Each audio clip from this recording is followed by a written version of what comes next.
Nir, were there any aha moments during your filming that inspired you?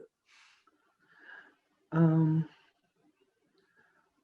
well, you know, when you work on such a film, I guess the most scariest thing that you're going through is the is directing the part of the autism, the autistic part. It is something very scary for you as a director. First of all, for me, because I love the characters in the screenplay so much, and I didn't want to ruin it, honestly.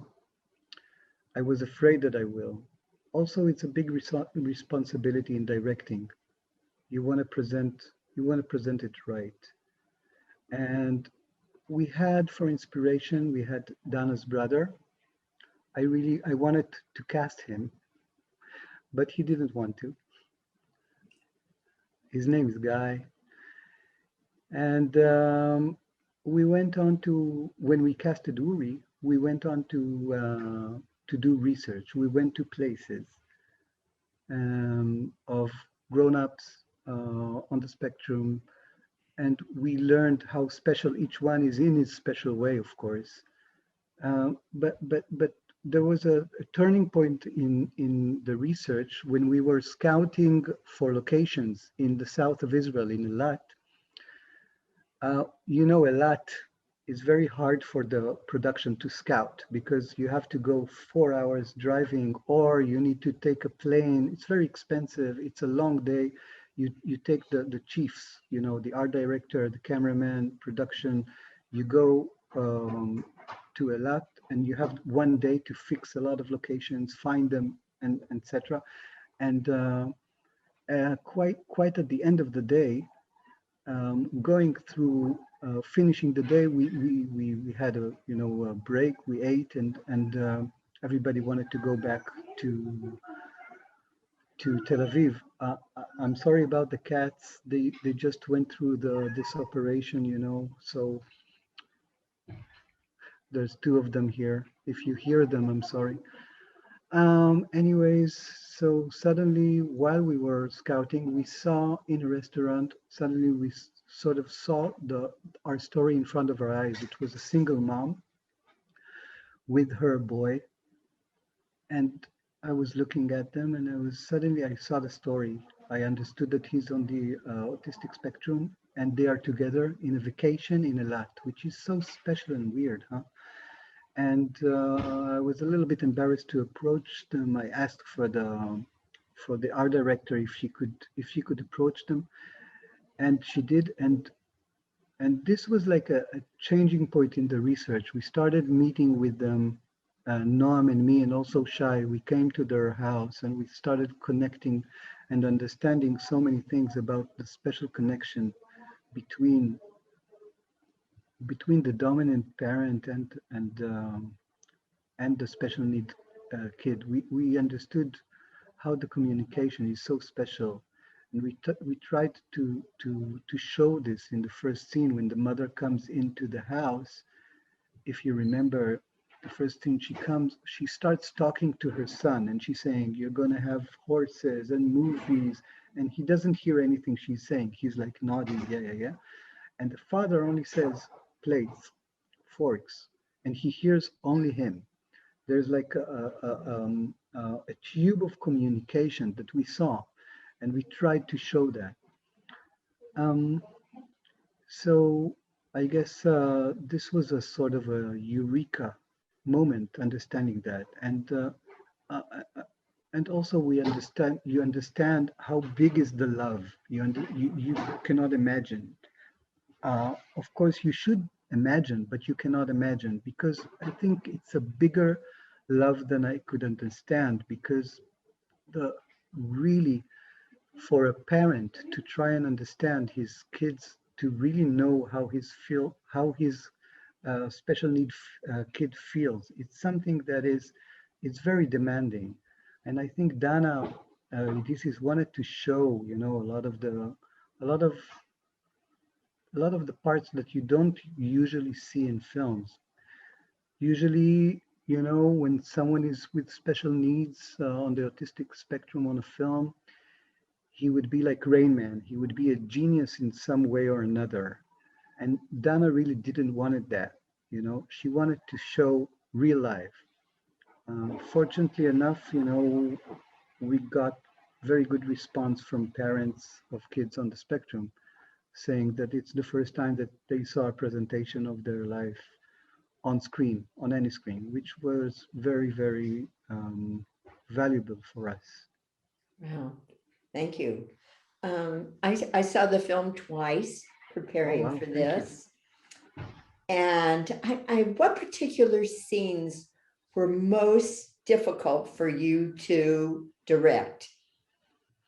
The lot scenes at the carnival, the scenes in the home. I, I I'm think curious. I think the first shooting days were very scary.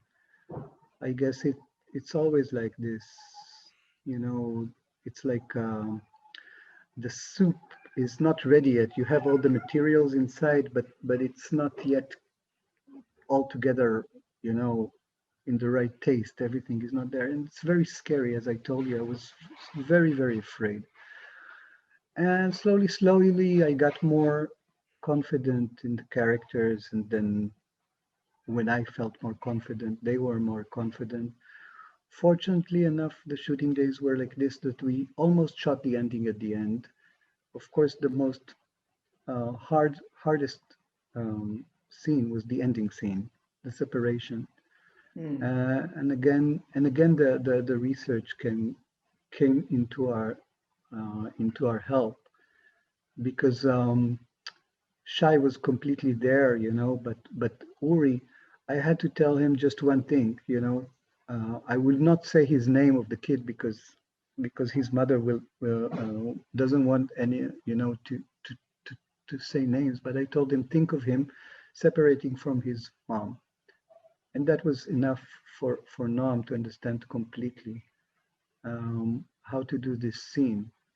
So this was very, very, I guess, hard and emotional to direct.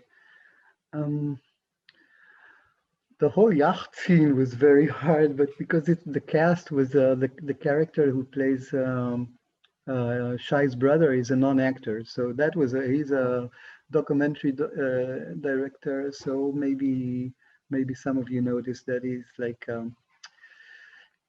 not a professional actor, I guess.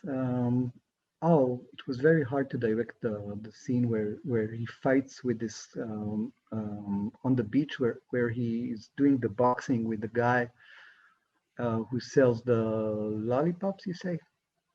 So that was very hard. I'm very bad at these scenes, directing them. I never give them enough time, and I'm bad at these. So this was hard. Oh, also was very hard. The crossing road. Shai almost really got a car. It was almost real. The accident is like real documentary. The taxi driver almost hit him. It was so scary. Each time we see the film, you know, our hearts falls. So that was a little bit hard also and scary. Um, I guess this is what I remember right now. Good. Your recollection recalled that to me in my mind too. So now, did you finish the film before COVID? And how did COVID impact any part of your film? COVID came into our life while we were finishing the mix, the music, the whole post-production part of the film. I was supposed to go to Italy, my God, to Rome for 3 weeks to finish music and mixing the film over there. And I could not do that because of COVID. We had to finish the music with WhatsApp calls. The Zoom was not so high back then in last March in Israel. So the musician is Italian, and Matteo. We had some WhatsApp calls, WhatsApp videos to talk about the music and the score, and we finished it by sort of by phone. Eventually we had to finish also the mix and coloring of the picture here in Israel, which was painful to the, you know, to the pockets of the producers, because it's co-production with Italy. And you know, the main disaster, I would say, is that the first time a film of mine has been accepted to Cannes, and there's no rivieres, no suits, no ties, no red carpets, no nothing, just COVID. And you know, the editor of the film, Ayala Bengad, she wanted to go to Cannes so much. She wanted to go to the Riviera, and I told her, "We'll go to the beach in Jaffa, and I'll buy you some coffee." Yeah. So, um, share with us your love of filmmaking and how it differs from the television that you direct and produce. Well, I love television also. Um, well, there's nothing like films after all, you know, and I think this film is really like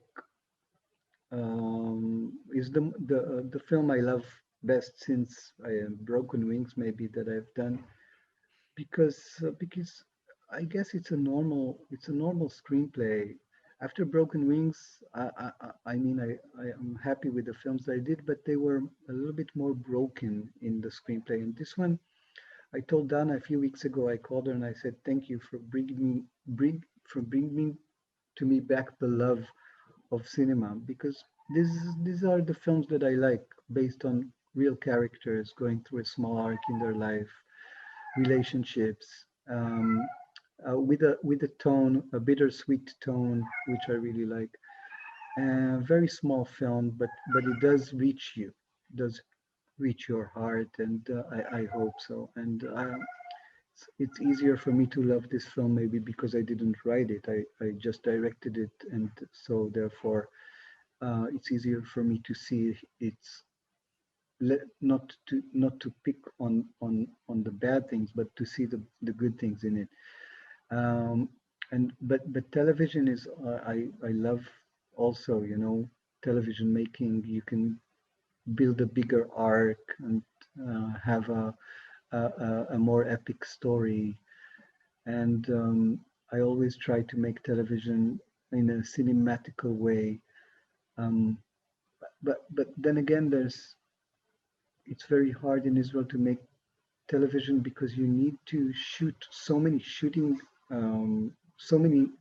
minutes a day. You know, you, sometimes a chapter in Israel of 45 minutes you will shoot in 5 days the most. So it's very hard, Wow. extremely hard. And then in a film like Here We Are, we shot for 19 days.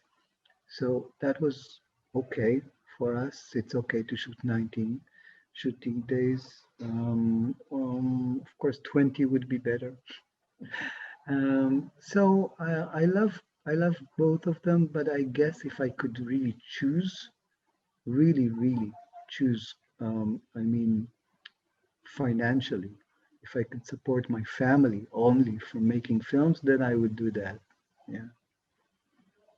Well, you're a film professor. Why Oh, does, yes?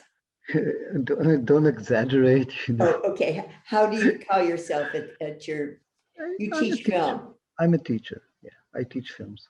Why does an Israeli young person want to be in filmmaking today? Well, I guess he wants to do television. Mostly people do television today. Filmmaking is being reduced, you know, because less people are going to see films. It's harder to have a career in filmmaking. It went it went a little bit too artistic also. The industry, you know, it became either very commercial, which is not interesting for a lot of film students, or a little bit too arty on the other hand, which sort of made films to very arty audience. And less and less people are coming to the cinema, it's very hard to succeed with a film, which is a good film, what we like, you know, in films, it's very hard. And on the other hand, television is blossoming, reaching audience, making everything happen for Israeli um, filmmakers, you know, suddenly each series being bought to HBO or Netflix or being um, I forgot how to say it. That you do something like Homeland was a remake. Sorry. So they doing all this remake, and it's drawing a lot of forces of writing and directing and producing. Television is very high right now in Israel. So, Oh, when I came, when someone came to me with the screenplay a few months ago, and with the producers, and they said, let's make a mini series, 6 chapters, sell it to, you know, Netflix. And I said, well, but why? It's a film. Let's do a film. It's a good film. So this is, you know, questions that we are dealing with each day. Nir, what is your newest project now? Well, um, I'm working on a few projects right now. You cannot work on one project. I cannot. I'm developing project like this, you know. So each time one will get the budget, and I can work on it specifically.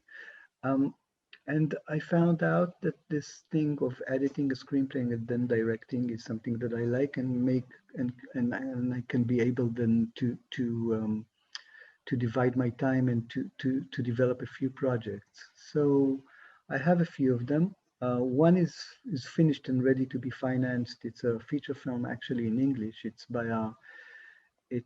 based on the memorial. You say memorial, memoir, something if Oh, sounds memoir. Yes, memoir. memoir. Something sounds French. Yes, memoir. It's based on the memoir of Michael Greenberg, the author, the New York author. It's called Hurry Down Sunshine, and we adapted it to a story that is taking place in Israel. It's about an American author that decides to leave New York and to live in Jerusalem. And then his daughter comes for a vacation, and then things go quite hard. I will not tell you more right now because this is in its making. And I have a few more projects being developed. Very interesting. I think um, um, one of them is about religious people couple, and one of them is about an ex-Israeli general. And I'm developing a few things right now. Well, we have a lot to look forward to Thank you. with with what you're going to produce for us. I can see there are a lot of questions, so I'm going to turn it over to Susan. Susan, are you ready? There are a lot of people wanting to find out more. Yes. Thank you, Joyce. That was wonderful. And thank you, Nir. Most of the comments that I'm hearing is appreciation of your beautiful, sensitive film. Thank you. People love it. And of course, having spent a few months with you while you were here in San Diego, I'm not surprised. You're a very beautiful, sensitive person and a true artist. So thank you for this film. Thank you for being with us. And we look forward to having you back. Thank you, Susan. Thank you for having me. And we want to come back to San Diego, right, Oadi? Yeah, he says yes. He wants to Okay. play. He wants to play catch with you, Oadi. Oh, I bet you he's gotten much better and bigger. Yeah, he's in soccer right now. Okay. So everybody's, before I get into the questions, people are saying that how much they love the film and they want to share it with other people around the country and others in San Diego who weren't able to catch it on the during the festival. Where will it be where will people be able to see it after this? Well, there is a distribution for the film in America. It's called the distributors are called Menemshe Films, and they hope to put it on the big screens. We just don't know where it's going to happen. Yes. Who knows?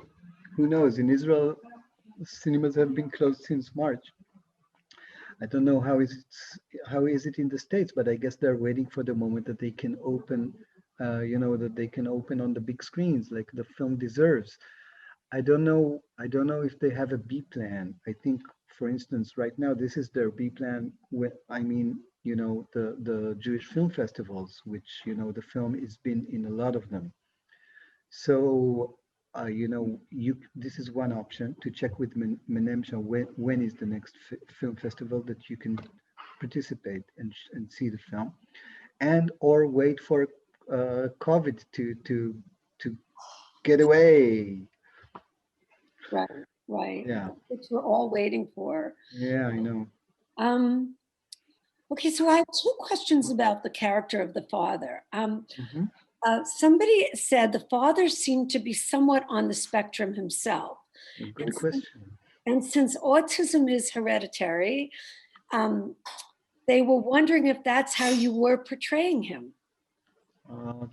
It's a good question. Thank you for that. Um, I think like this, yeah. The main our main goal was that in the beginning you see the world through Aaron's eyes. You say, okay, I'm the only one who loves Uri. I'm the only one who can protect Uri. I'm the only one who understands Uri, and you believe that he's right. You see how sensitive he is. You see how creative he is, and you see how good of a father he is. And then our aim was to slowly try to change the audience thinking of Aaron, and then to understand that he's not the perfect saint, and and that he didn't sacrifice his life completely to take care of Uri, but he lost his career and lost his friends and family because there's something in him which is too fragile for the world. He is too sensitive himself. Maybe he is in some sort of way on the spectrum also, but I would think that Dana Idesis would resent for this as an idea, but only as a metaphor, because the spectrum is quite wide, but it has a beginning and an end.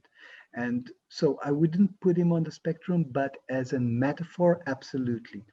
Too fragile for the world himself. And then therefore this is like a sort of an antagonist for his inner thing that he needs to go through, because his characteristic is like this, and that makes it much harder for him to free Uri, to understand that he needs to let go.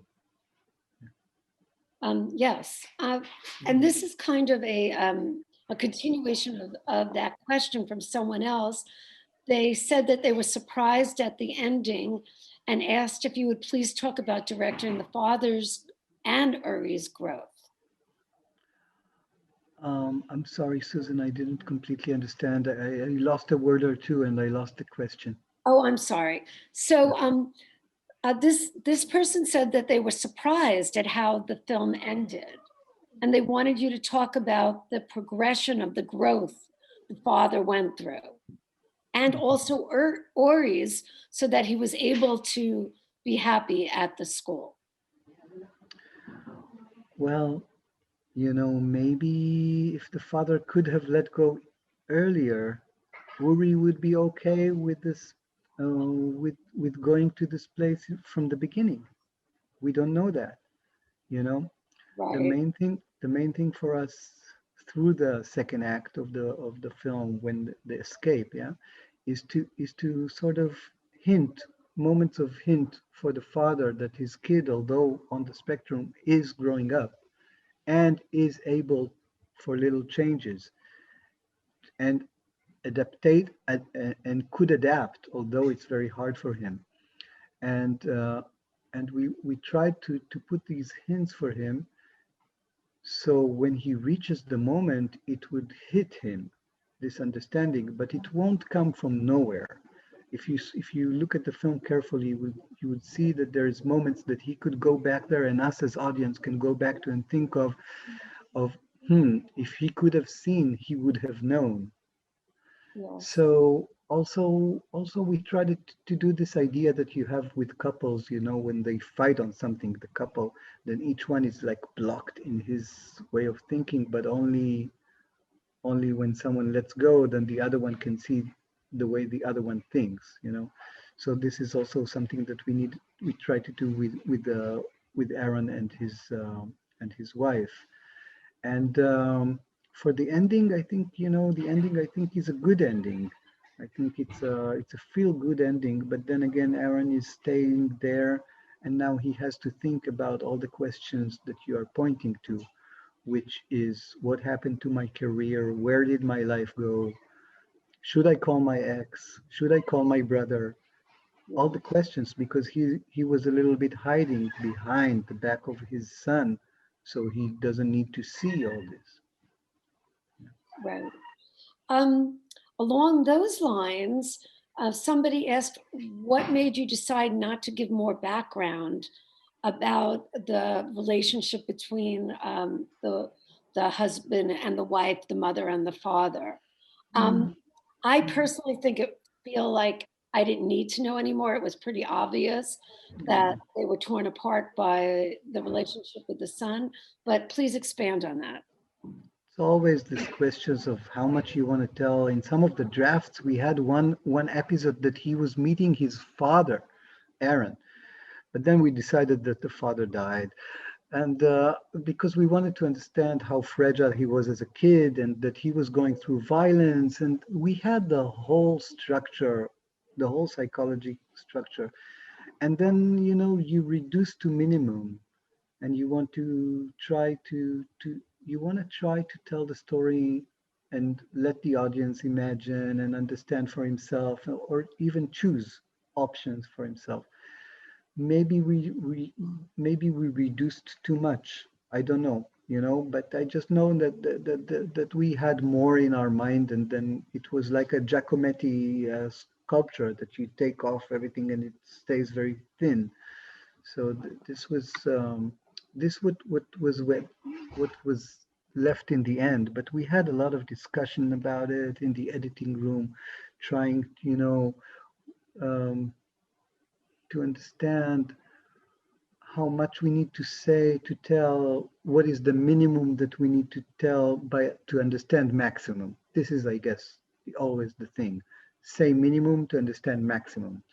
And I'm not sure if we did it perfectly, but we did our best.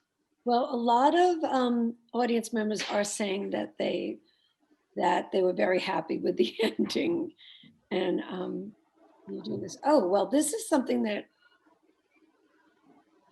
I'm sorry.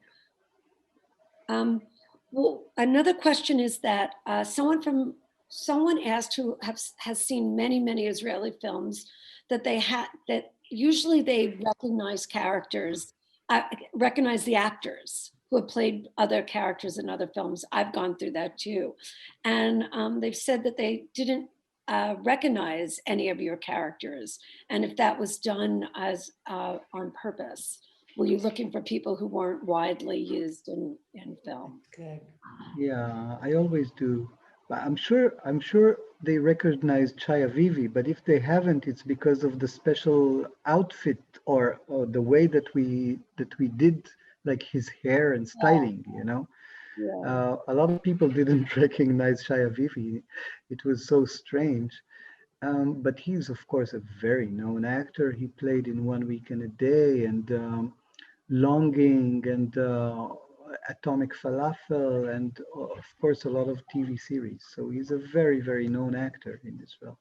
But we did try to make him a little bit different in the way he's sort of I don't know how to say, it's not makeup, it's design his character. I don't know. I guess The other cast is, he is. sorry? I said, I guess it speaks to what a fabulous actor he is, that he was not Absolutely. recognizable. Absolutely. Absolutely. We call his character Dr. Half-Baked. And the other cast, yes, I usually like to work with actors who I didn't see before doing this same part, you know. The mother is an actress that lives in France, actually, doesn't do a lot. The brother is someone who is a non-actor. Effie is quite a famous actor in television, but also most people don't know her. She's from early 2000 or late 90s, but she usually does a lot of theater. Effie is the ex-love, and I like it, you know, to have actors that this is like new for them. That's why it was hard for me at the beginning to cast Shia Vivi, because he did the father part in a few films, but he was too good in the audition. You couldn't argue that. He was just so good. Yes, he was perfect. Um, Someone asked, was the snail stepping in the script, or did it come from the actors, or from you? This is a combination between the screenplay and Shia Vivi. It was in the screenplay, but the way he imagined it and did it, that's him. He's like Roberto Benigni or Charlie Chaplin. Yes. He Yeah. has so much humor in his, you know. But yes, it was in the screenplay.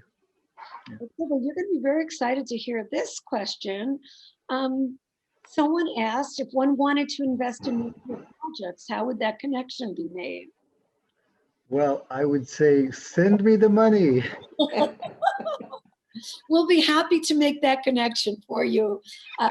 We'll get back to Um, you. yeah, I'm sure, you know, if someone wants, you can just share my mail with him, and this For would be, her.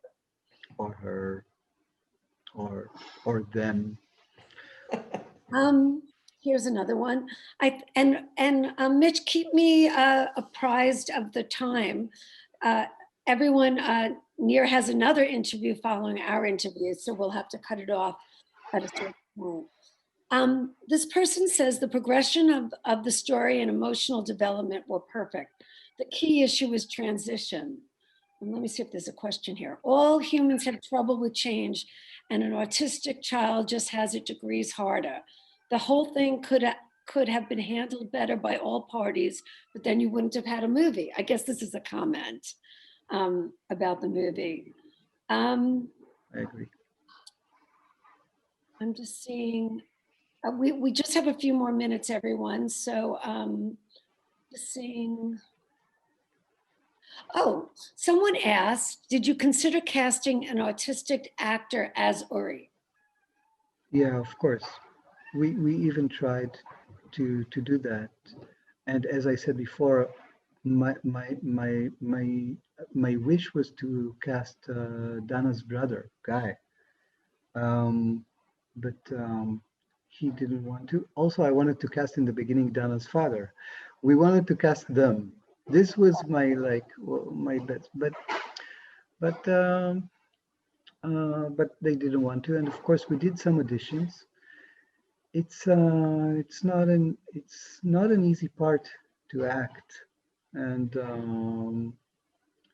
it's a big question, you know, how to put this responsibility on someone who's,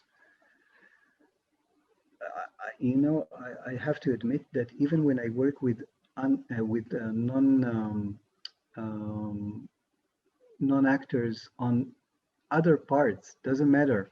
I feel a lot of responsibility because, you know, people when they go through a film, they go through something which is very strong, and an actor should be ready to go through this. So I wasn't feeling from the auditions that I could take this responsibility. You understand? I didn't find someone that I felt that this is a responsible choice to do. Um, but it's a very hard question. I don't think I have a good answer for that. Yeah.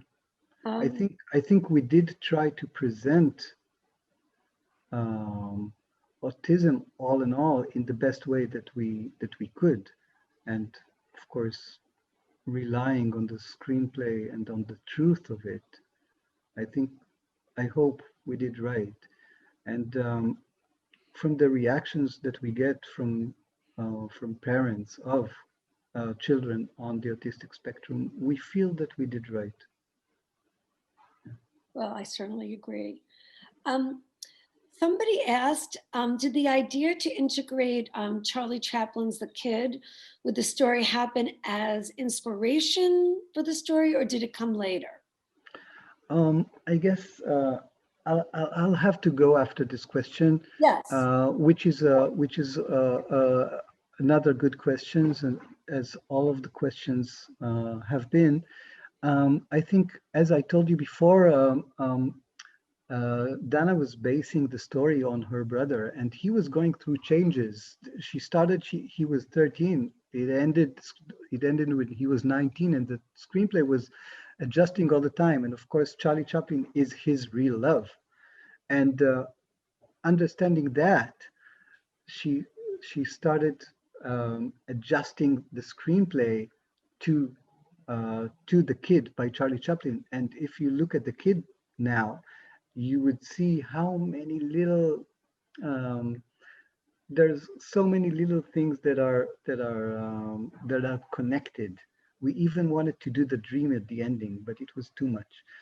So yes, there's a lot of connection between The Kid and the screenplay, and also in directing, I tried to do that, all the time, depicting the special parts, but also in Aaron's character, have him think of himself a little bit as a sad Charlie Chaplin. Yes, beautiful.